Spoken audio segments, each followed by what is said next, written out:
Closed that time yung Kizuna kasi may birthday celebration. So, hindi kami nakapaglaro. Buti na lang katabi ng Kizuna itong Kitty Craft. At first na intriga ko, ano ba meron dito? E di tinanong ko sa mga DIY crafts. Paint, magko-color ka ng mga figurine, gagawa ka ng slime, and meron din sila yung gagawa ka ng chocolates. Sabi ko kay Brella, gawa siya ng chocolate. Ayaw niya kasi gusto talaga niya yung slime. Yun talaga yung gusto niya ever since, mag-slime. Kasi nga naman, magkakalat-kalat ka, di ba? Anyway, that time, kami lang talaga yung nandito, as in solong-solo namin. So, naisip ko, baka bago pa lang talaga siya.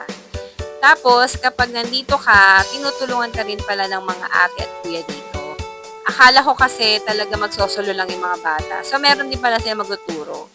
Kasi nga, lalo na yung mga first-timer, tsaka yung mga ganito kaliit pa, hindi nila alam kung paano. Siguro yung mga big kids, kaya nila. May mga packages sila dito.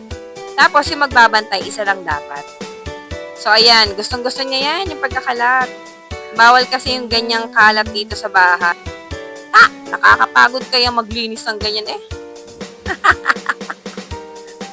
Kaya pala yan yung kinuha niya. Tama yan. Minsan ka lang magkakalat ng ganyan kakalat.